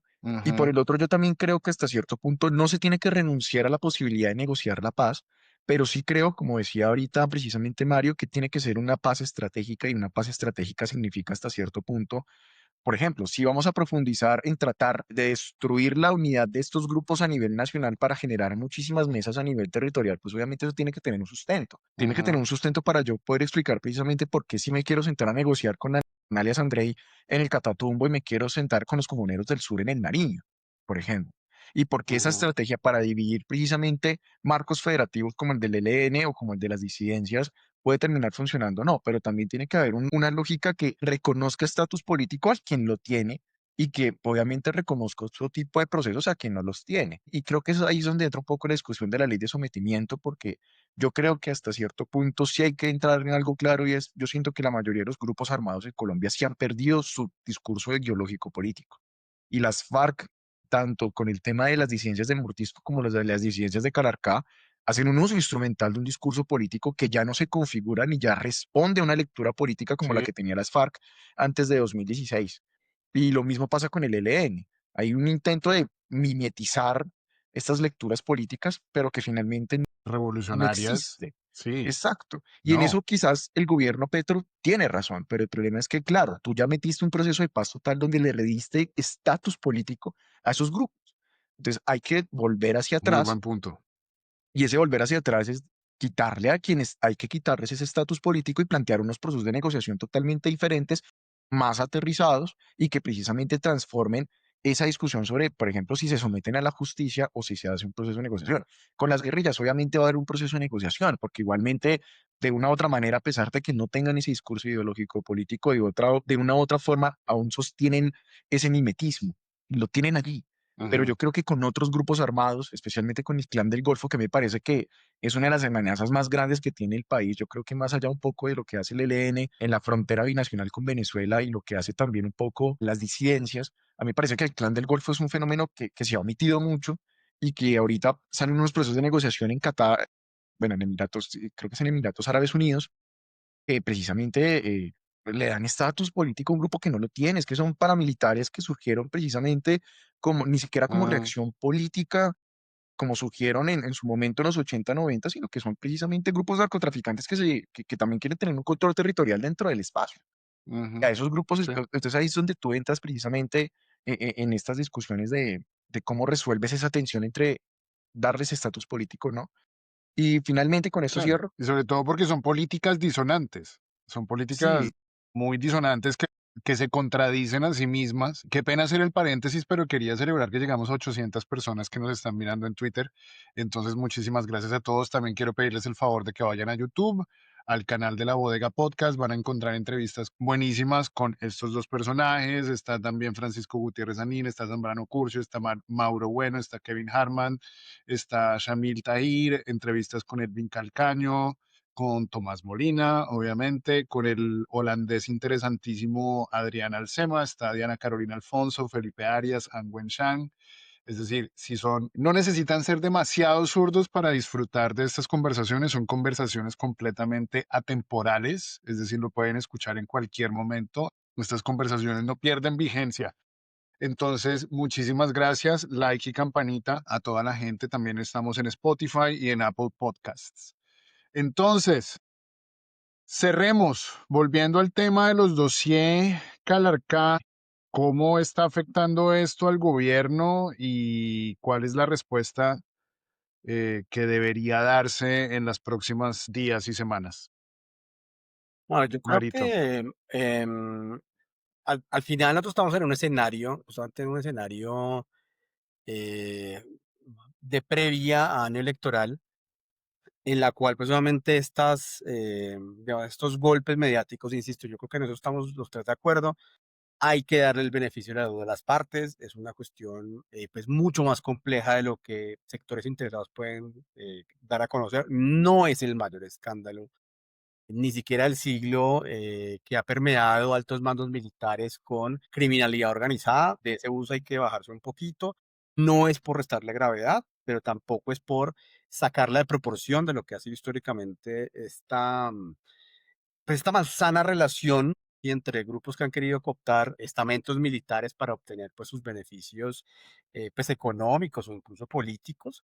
Y en ese escenario yo creo que pues, lo primero es que obviamente tiene que avanzarse en las investigaciones, la cuestión digamos como de la investigación forense sobre el tema. Hay una cosa que yo no había mencionado que me parecía interesante y no es por poner la sombra de duda, es que esto me lo decía un oficial de inteligencia pues ya retirado y él decía, mire, yo después de todos estos años, cuando veo esos chats, noto algo que me parece muy llamativo. Y es como, porque tú ves, por ejemplo, los grandes casos de corrupción, siempre se utilizan alias, ¿no? Entonces, alias Pepe, por ejemplo, yo me acuerdo cuando en los años de Samuel Moreno en la alcaldía, el alias de Samuel Moreno era la doctora, ¿sí? Entonces, cuando hablaban los contratistas de Samuel Moreno era la doctora, ¿cierto? Y cómo aquí en estos chats se habla directamente con nombres propios, ¿sí? Entonces, el general, o sea, a Francia Márquez, ¿cierto? El general Huertas. Entonces, por ejemplo, también hay que pensar que hay que matizar las cosas, ¿sí? No hay que pensar, pues, que porque ya un periodista Caracol, con la reputación que tiene, pero como tú bien dices, Marito, pues solamente en otros casos, pues ha flaqueado, sí, en la profundidad de las denuncias, entonces también hay que matizar eso, pero que ya electoralmente, yo creo que el escenario es que, claro, que la base petrista fuerte, pues obviamente, pues le dará la derecha al presidente, ¿cierto? Que obviamente la oposición pues seguirá en ese. Yo creo que al final todos van a reafirmar sesgos, ¿sí? Van a decir, bueno, esto es, realmente el presidente tiene razón, es la CIA, por ejemplo, como alguna vez lo decías tú. Del otro lado, ya no, claro, Petro es el gobierno más corrupto, más, digamos, como más inepto que ha existido en la historia, cosa que tampoco es cierta. Yo no le gusta y yo creo que listas de gobiernos corruptos en Colombia hay una lista bastante larga como para decir que este es el peor. Y creo que, pues, obviamente ahí se va a llevar a la disputa de, como decía alguien, no dónde es más cómodo Petro, y obviamente Petro es más cómodo en la pugna. Y yo creo que esas Ujú. situaciones se puede creer como va a ocurrir, creo que ese es el cálculo, como el error de cálculo que ha tenido la oposición en todos estos años, creer que esos escándalos pues van a socavar lo que ya estoy, ya ahí están diciendo, no, obviamente esto ya le costó la presidencia ya a Cepeda, Sí, pues la que razón que se, renuncie. sí, o sea, que ya, es que ya, mejor dicho, ya Cepeda no va a ser presidente, esto ya fue la lápida. Yo la verdad creo que eso es lo que llaman pensamiento mágico, pensamiento Mm, desiderativo, ¿sí? Como pensar con el deseo, como decimos coloquialmente. Entonces yo creo que electoralmente vamos a tener que estar preparados estos meses para eso, ¿sí? Y también cómo se va a sortear esa situación por los diferentes estamentos. Creo que en ese sentido hay que estar atentos, obviamente sin minimizar el caso, como dice Alejandro, pues obviamente no hay tampoco que, obviamente son casos de corrupción claros y hay que tomar decisiones claras. Y ojalá, pues, si por ejemplo Iván Cepeda o bueno, alguna fuerza progresista, ojalá pues sea presidente de 2026, pues solamente tomen esos correctivos y acciones, ¿sí? Porque creo que en esto sí hay que ser claros en que el gobierno Petro ha entrado en una inercia, sí, como entrar más en pugnas de tipo red social y demás, que en decisiones o en acciones claras y contundentes. okey. Chala, danos tu ¿qué esperas? ¿Qué esperas de cómo podría corregir el gobierno progresista para controlar este incendio? ¿Y tú crees que sí se puede apagar?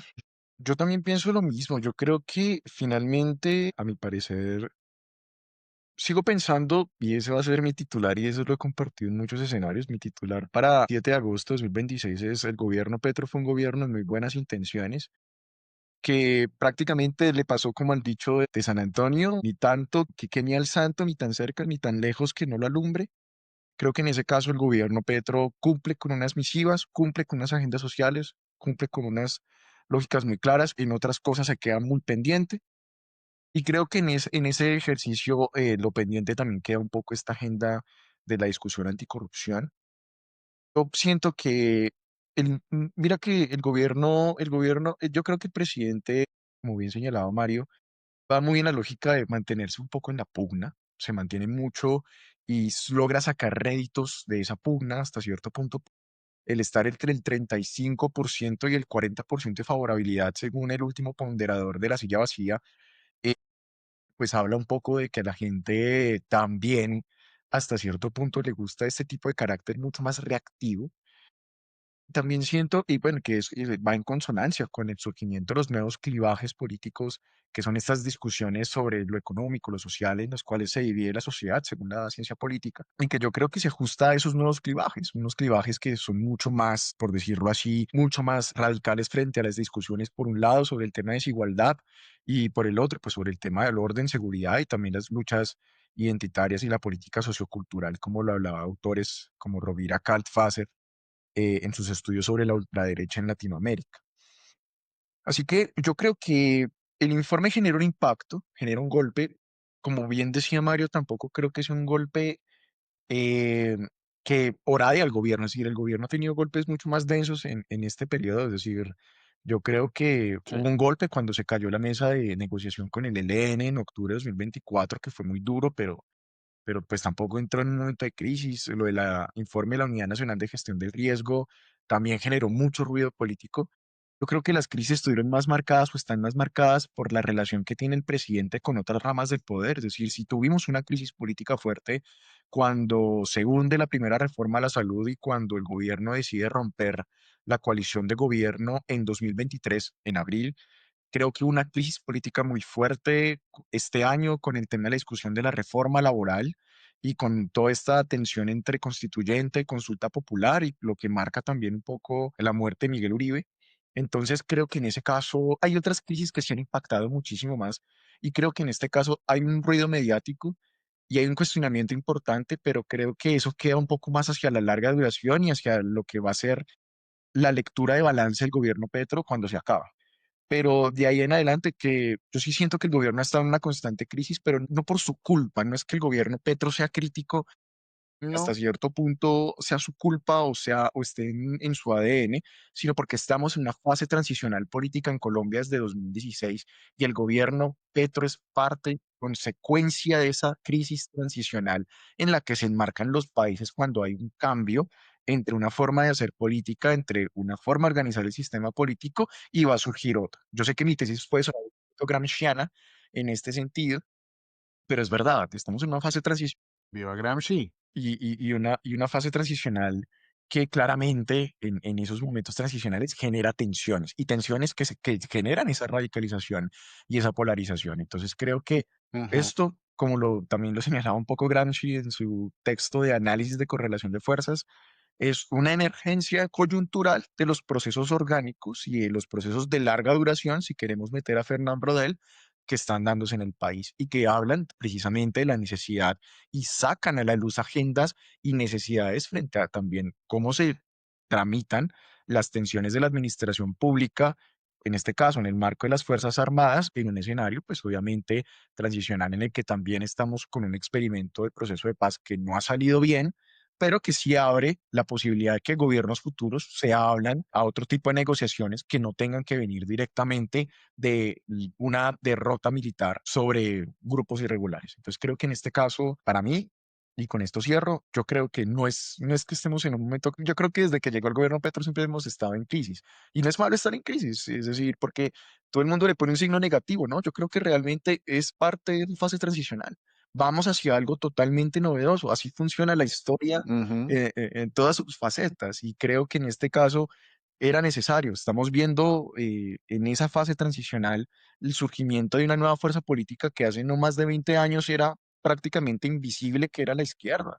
Y que de hecho Sí, en los pero pues, 90 y eso bajo la y lógica que gana Iván y que el proceso progresista continúe, y te compro esa tesis porque de hecho yo la he usado últimamente, que podemos analizar a Petro como un gobierno de transición. Petro fue alguien que en realidad trató de conciliar, trató de coger a los dos extremos y trató de acercarlos, trató de abrir mesas, trató de sentarse con todo el mundo, trató de convencer a través del diálogo. Y yo creo que eso es una de las enseñanzas que además dejan las crisis. Las crisis son el momento para aprender, para replantear y para cambiar. Y yo creo que lo más importante acá no es cómo la derecha logra manipular o logra capitalizar esto políticamente, sino las lecciones que la misma izquierda puede aprender de todo esto que nos está mostrando pues la debacle de la paz total, la instrumentalización de funcionarios públicos desde los grupos criminales, y eso nos plantea escenarios mucho más reales que hace 4 años. Incluso todavía no teníamos tan claros como hoy que la negociación sin garrote no funciona, básicamente. Entonces que nos toca saber encontrar un sabio balance, y para eso, muchas gracias contar con ustedes dos. Estamos un poquito más cerca de ese sabio balance. Tenemos que volver a hacer otro podcast para explayarnos más, y ojalá Iván Cepeda esté allá tomando apuntes de cómo podemos robustecer desde la izquierda esa estrategia de seguridad que tienen que ser, pues sería maravilloso que salga desde fuentes populares y académicas como nosotros. Para eso abriremos otro espacio más, ya van a ser las 11 de la noche. Muchísimas gracias a las 991 personas que están en Twitter, marica, nos fue muy bien hoy. Gracias a nuestra productora y porrista Juliana Beltrán, que está ahí detrás, a todos los de la bodega y a todos ustedes, la gente que empieza a confiar en nosotros. Gracias por escucharnos, gracias por creer que tenemos algo de sensatez aquí en la bodega. Mario, Alejandro, ustedes son muy pilos. Muchas gracias. Buenas Un noches. abrazo a todos. Feliz noche. Gracias y buenas noches desde Bogotá. Listo. Desde cualquier lugar. Gracias.